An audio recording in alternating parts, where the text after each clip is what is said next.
I went to the woods because I wished to live deliberately, to front only the essential facts of life, and see if I could not learn what it had to teach, and not when I came to die, discover that I had not lived. Hey, what's up? In this video I want to talk about one of my favorite books, Walden by Henry David Thoreau. I'm going to talk about some of the key takeaways and some of the lessons that I learned from the book. I have read many books on minimalism, but Walden is really a book that stands out from the rest. It's almost 200 years old and it really laid the foundation for all the minimalism books that are out now today. In Walden, Thoreau talks about how he built a cabin in the woods and lived there for 2 years, and he talks about his experience and about the things he did there. What I find very fascinating about this book is how timeless it is. The lessons are really as relevant today as they were when they were written almost 200 years ago, and in a sense they are almost more relevant.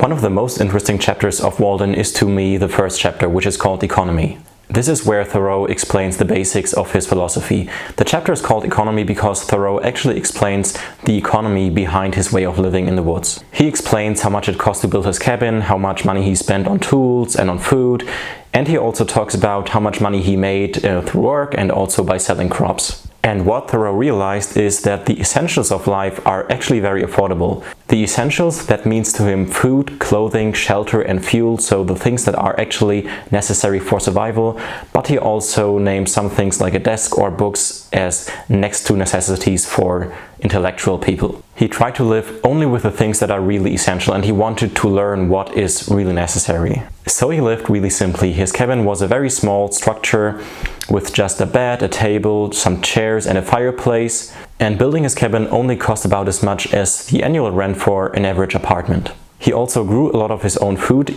In fact, he even grew so much that he could sell some and make a profit by selling crops. And his wardrobe was of course also very simple. He wore a simple suit that was made from a durable material, and he would repair it if necessary.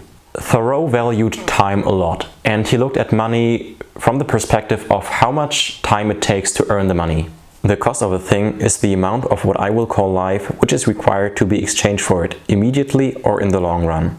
Most people who work normal jobs exchange their time for money. So when you buy something, you should always think about the time that it took to earn that money. If, for example, you earn 20 euros per hour and you buy a new car for 20,000 euros, that means to earn the money to buy the car, you have to work for 1,000 hours. That's 1,000 hours of your life that you exchange for that car. That's 1,000 hours that you can't spend with your loved one or that you can't use to pursue your passion. And if that car would bring you lasting joy and fulfillment, then that wouldn't be a problem. Then it would be a good idea to do that.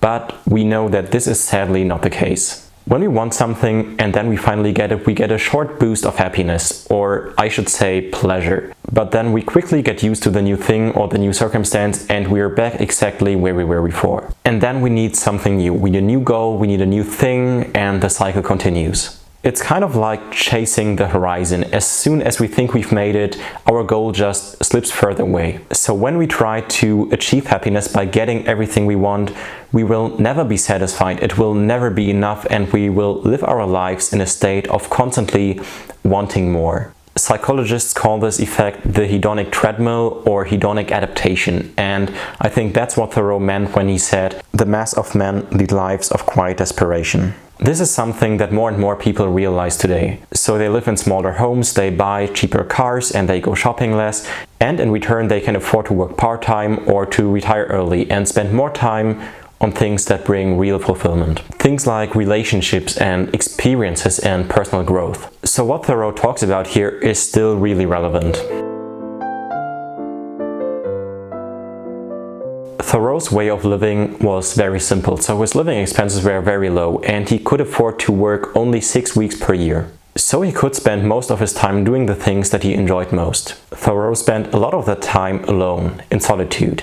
He went for long walks in the woods, he read, he worked on his bean field, or he just sat in front of his cabin thinking. His cabin was a place where he was away from the busy life in town, where there were people spreading gossip and where the pace of life was just faster with all the new technologies like the railroad or telegraphs and all those other modern things. Today, many of us spend a lot of time alone, but not truly in solitude, because we are always connected and we are always distracted by the devices that we have on ourselves 24/7.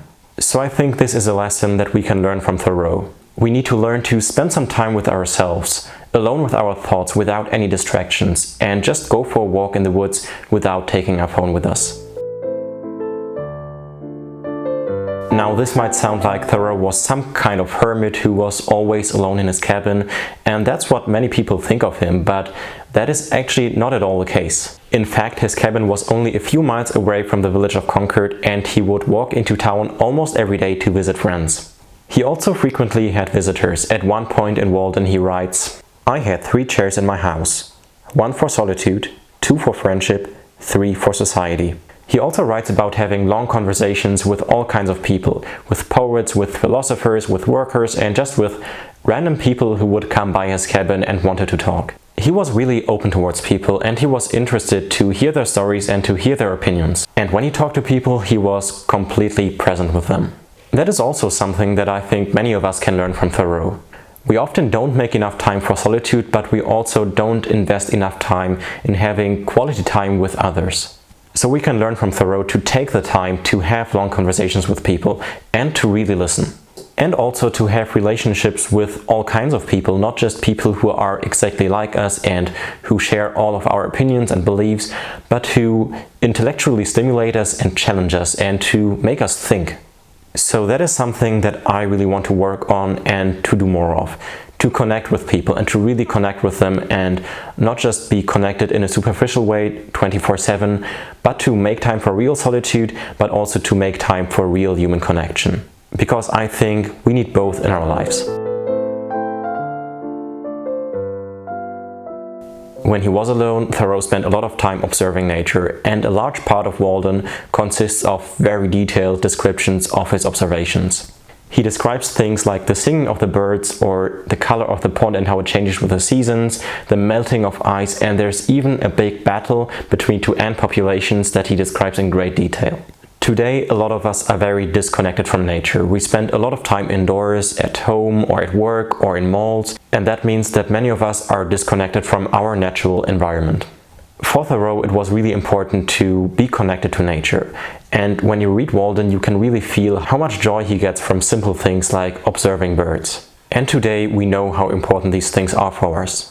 We evolved to live in a way that is very different from the life that most people lead nowadays. In his book Lost Connections, Johann Hari talks about how losing our connection to nature is part of the reason for the depression epidemic that we are facing today in many developed countries. So maybe we should follow Thoreau's example and spend more time in nature. I recently started to go for a short walk in the woods every morning before work, and I absolutely love it. It's really relaxing and also energizing and just a great way to start the day.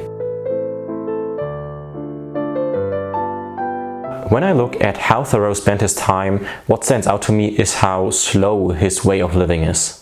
He takes hours to observe ants, to read, to build something with his hands, or to just sit and think. He also preferred walking to taking the train, and he was very critical of new technologies that increase the pace of living. For example, he wrote, "We are in great haste to construct a magnetic telegraph from Maine to Texas. But Maine and Texas, it may be, have nothing important to communicate." The world today is of course even more fast-paced than it was in Thoreau's time.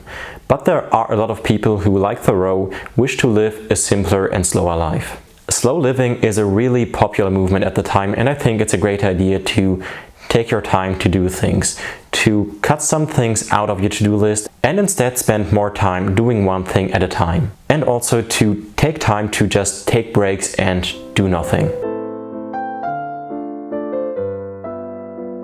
Another thing that Thoreau spent a lot of his time with is reading. He was a voracious reader, so much so actually that he dedicated an entire chapter of Walden to write about reading. To him, reading is a way to learn from the greatest minds who ever lived. And if you think about it, it's really quite astonishing. There are some of the smartest and wisest people, and they take a lot of time and effort to condense everything they know into one small little book. And all this knowledge is accessible to you in books. Or as Thoreau put it, "For what are the classics but the noblest recorded thoughts of man?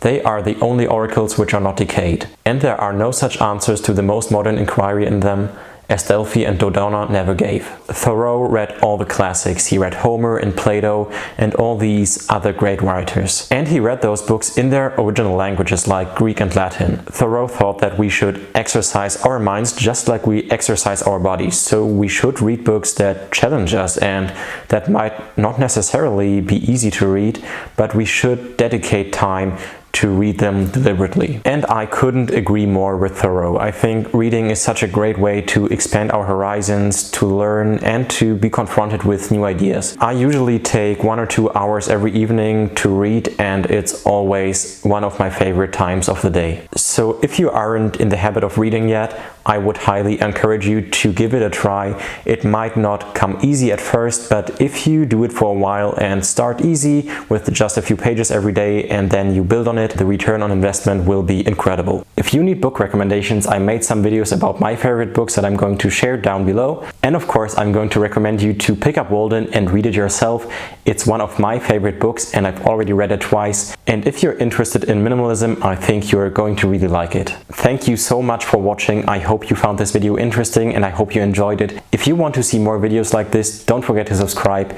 And I see you, if you want, in my next video.